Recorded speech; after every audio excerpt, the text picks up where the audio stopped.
Hello and welcome to The Big Picture. After a marathon process of public debate on a legislation not witnessed in this country before, the Lokpal bill has received the assent of the Rajya Sabha today. The much amended bill, which will now go back to the Lok Sabha for its assent, has still not fully satisfied some parties like the Aadmi party, though Anna Hazare, who had launched a movement for it, seemed to be satisfied.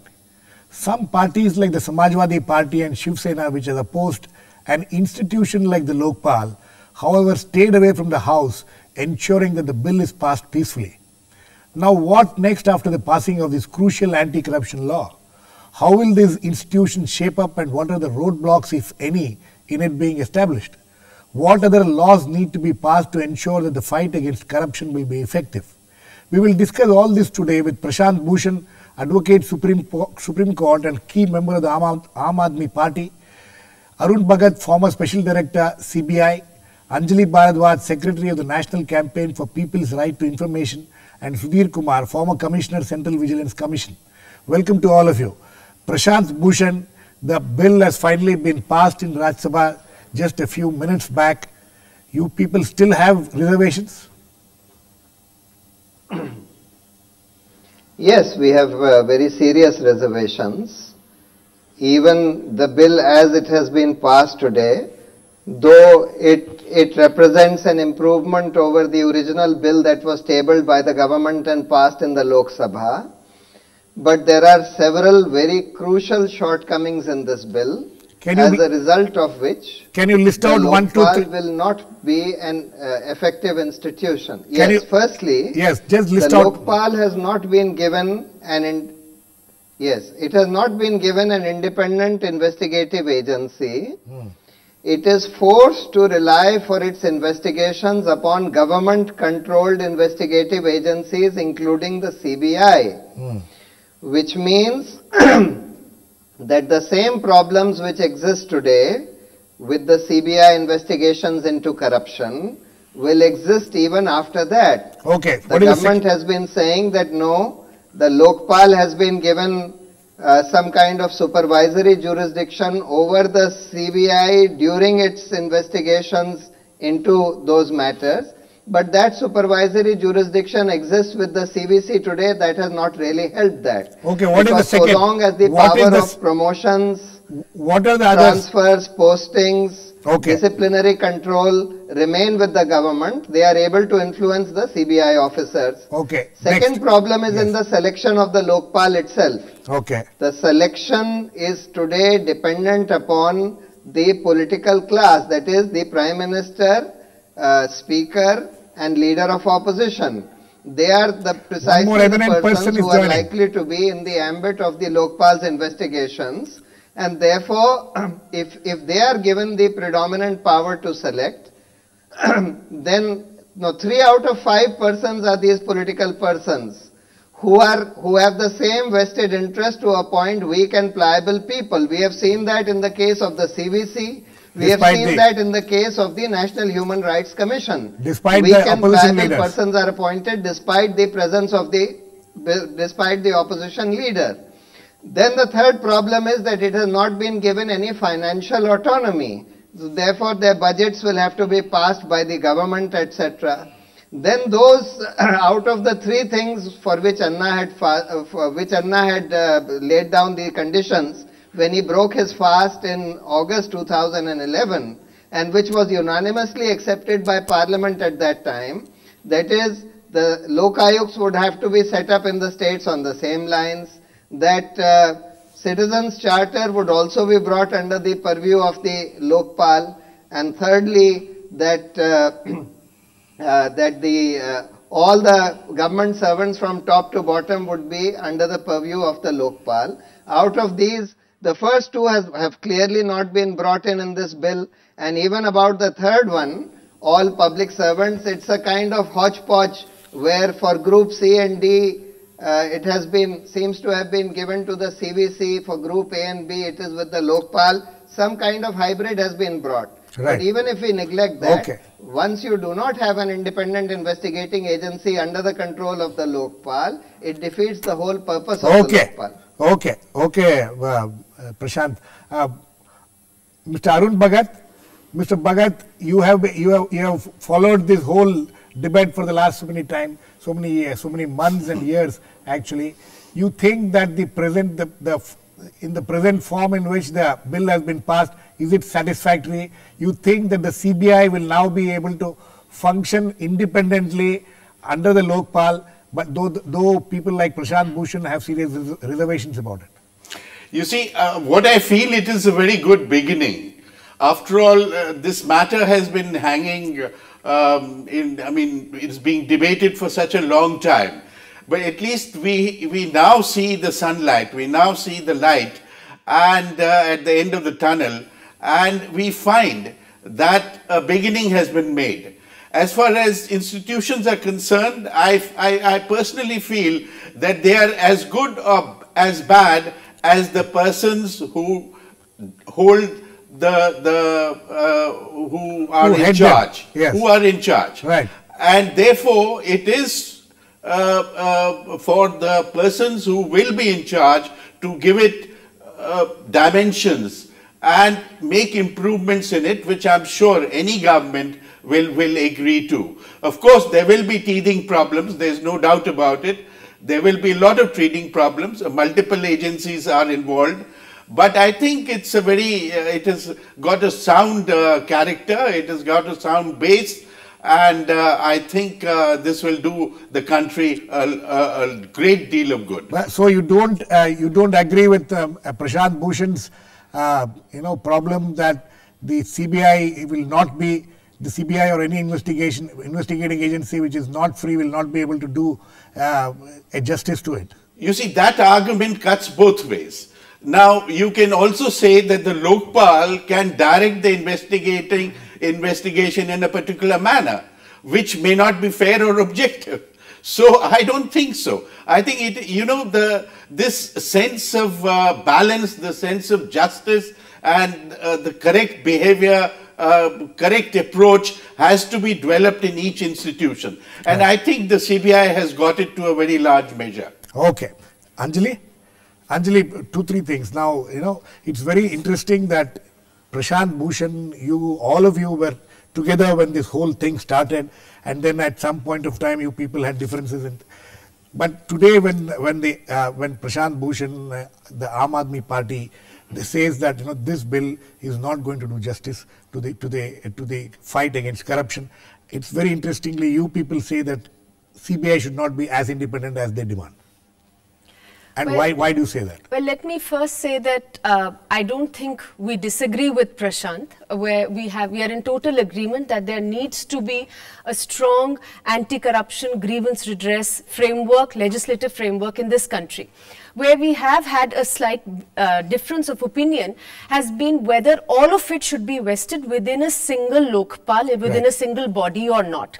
And the NCPRI has essentially been saying that there should be separate bodies, separate laws dealing with different sorts of corruption. So, for example, for big ticket corruption, there should be the Lokpal. For everyday grievances and complaints of people, there should be a separate body and a separate mechanism which could be brought in by a different law. And that law is on the annual. That law is in the Lok Sabha right now. The Citizens Charter and Grievance Redress Bill is in the Lok Sabha. The Standing Committee has given its report on it.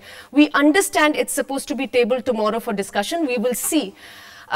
We have been saying that there should be a whistleblower protection law that should be there, which is also in the Rajya Sabha. Unfortunately, for the past 2 years, we haven't seen discussion on it. We hope it will happen. And a judicial accountability bill. Now, the Lokpal bill, which we witnessed discussion on today, and which is going to be which has been passed by the Rajya Sabha now, we feel it is a great step forward. We of course agree with Prashant and the Aam Aadmi Party that there are several lacunae that remain in the law. What is it?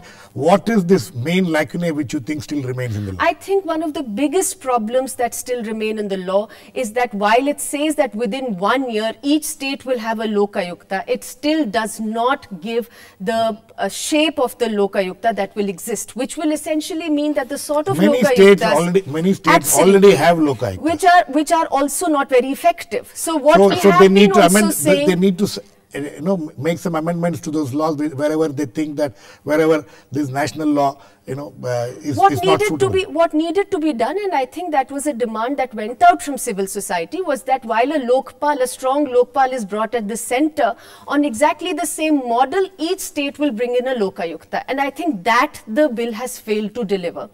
The other problem with the Lokpal bill as it has got passed today is that we have been saying that when we talk about supervisory powers of the Lokpal over the CBI, which is the investigating agency, then supervision in itself doesn't mean anything unless it comes with administrative control. The NCPRI had said that it's possible for the Lokpal to have the sort of administrative control that is required on the CBI if the officers who are looking into cases of investigation of corruption in the CBI, the Lokpal would have concurrent powers over their appointment, over their transfers, and also over their removal and their ACRs, their annual confidential reports. Unfortunately, today's bill, while it takes a step forward because it says that on transfers the Lokpal will have concurrent powers. It still does not go the whole hog and give power. It will not have full powers, but the government will have to consult with the Lokpal while transferring or without the concurrence of the Lokpal, the transfer of officials who are working in the CBI on these cases will not happen. That is a positive step for sure. The very good thing about the law is also the fact, in fact, that is where I slightly disagree with Prashant, because I feel that the selection process for the Lokpal is not as bad as it could have been, because it is a 5-member selection committee. 3 people are, of course, the Prime Minister, the Speaker, and the leader of the opposition, and the elected representatives do need to be there, we believe. But then there is also the CJI, and there is an eminent jurist which is decided by the other 4. And so it is a balanced selection committee, and of course selection remains one of the biggest challenges, and the selection of good people. And absolutely, that will come to, we will as we go along, we will see what kind of people are selected. But what about the financial autonomy? One of the things which Prashant mentioned. No, I agree. Financial autonomy should be there, and we have been sort of we are pretty much on the same page on that as well. So there, like I said, there are problems with the bill. It's not a perfect legislation, but I think that it is still a great step forward. It has come a long way from the first draft which we had seen. It has come a very long way, actually. Mr. Sudhir Kumar, you think that it has come a very long way. One second thing is about this, because even now people like Prashant, Bhushan, others, keep on saying that unless the CBI is fully independent, it won't be able to do the job. You think that in the present form that it has been passed, CBI will be able to do a lot more than what it has been allowed to do so far? No, when you say, I address directly your question, the question that you have posed, that unless CBI is fully independent, it will not be able to deliver. That is Prashant Bhushan's argument. There is a contradiction in this. Do you want to give complete autonomy to CBI? In that case, Lokpal will have no superintendence over CBI. But do you want to have effective superintendence over CBI? CBI should be brought under the Lokpal. Under the Lokpal. He says under the Lokpal, the CBI should come fully under the Lokpal. So, you see, CBI, yes. CBI has 2 functions. In fact, the economic offences wing or anti-corruption wing and the normal crimes. And in respect of the anti-corruption functions, under the CVC Act, there was a provision for superintendence over CBI. But everyone's experience, my personal experience and the general public perception has been that this superintendence hasn't worked. Did not work.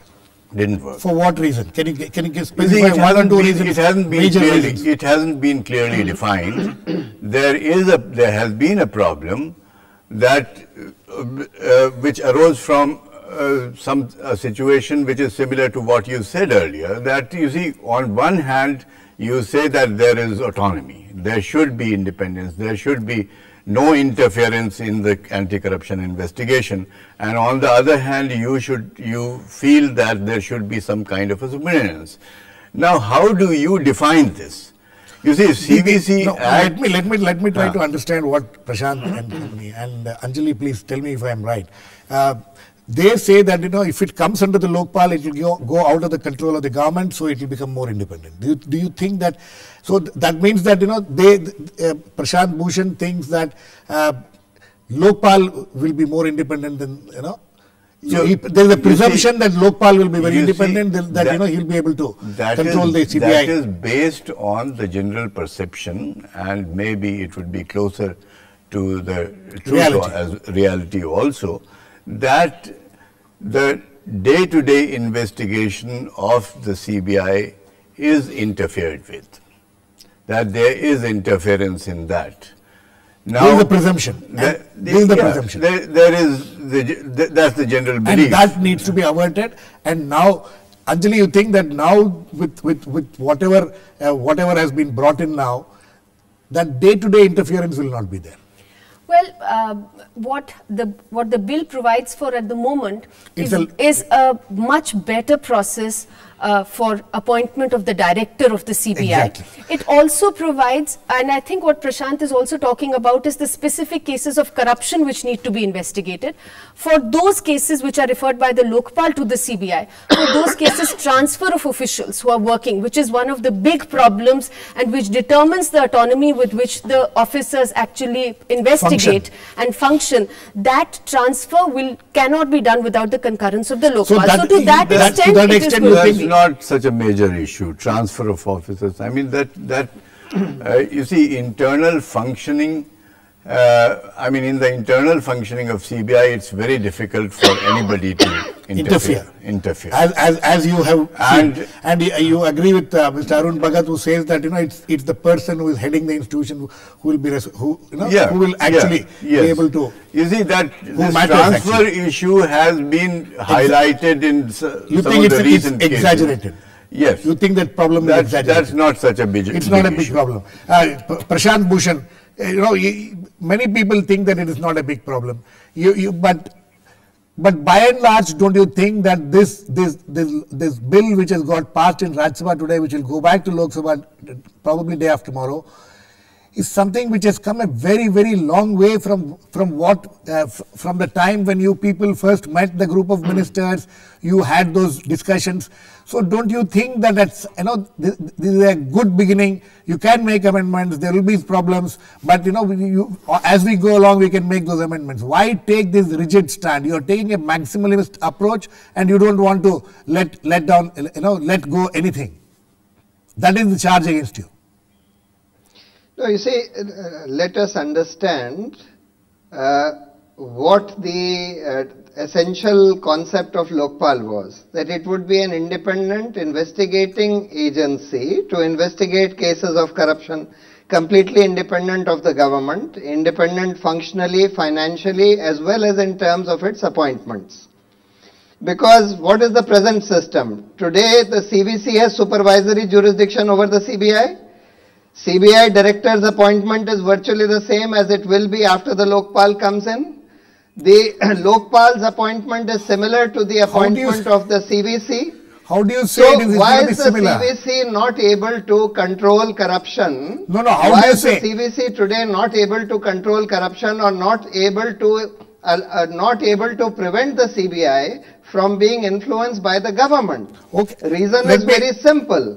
Because as Mr. Sudhir Kumar pointed out, the supervisory jurisdiction means nothing. The real control comes from the administrative power of appointments, postings, transfers, promotions, suspension, and post-retirement jobs. It is this power which remains vested with the government. The mere fact that during a particular investigation, just hold on. Yes. Just hold on. The mere fact that during investigation, the Lokpal will be able to prevent the transfer of an officer who is investigating a particular case does not mean very much, because that officer knows that after that investigation is over, he will go back under the control of that very government who he is investigating.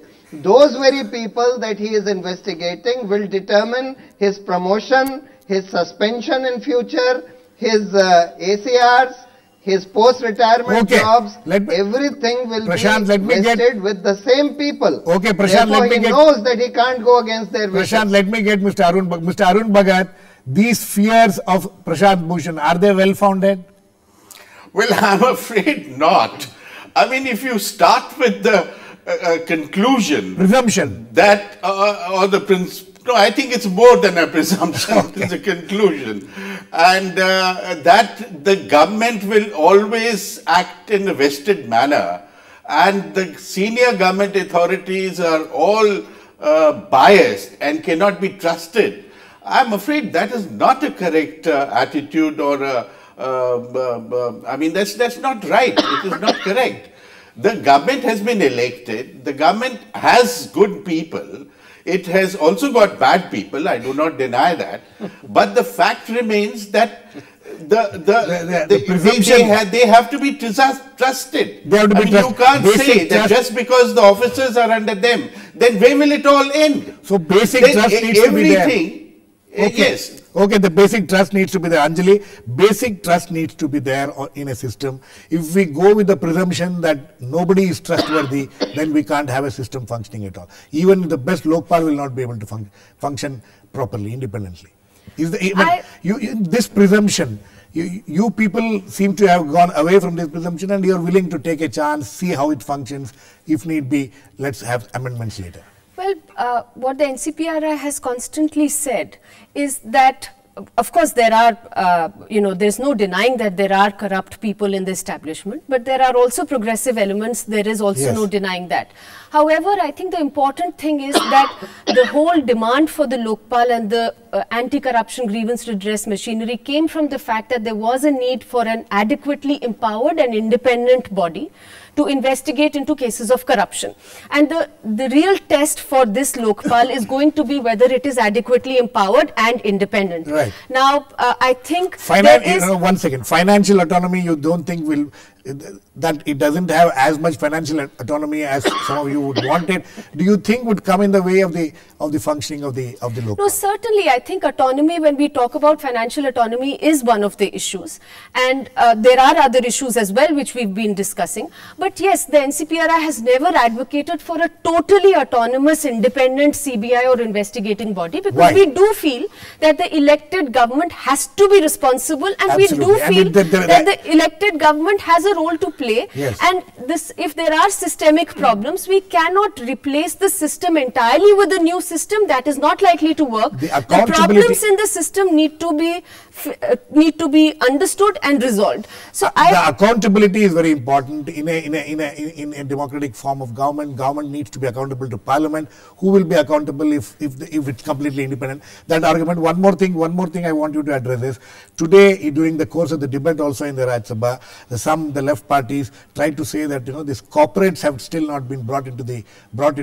jurisdiction, under the jurisdiction of the Lokpal. You think this is something which needs to, as we go along, we need to address this issue?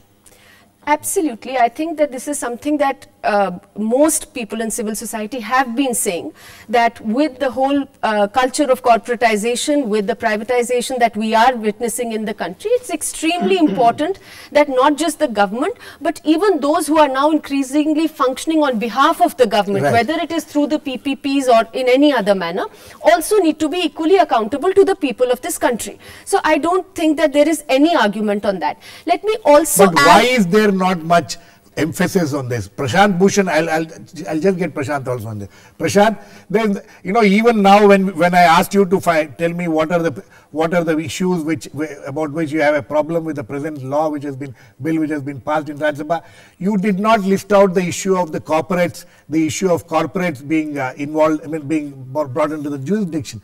You think that so that there are certain doubts about why you people are not emphasizing on this?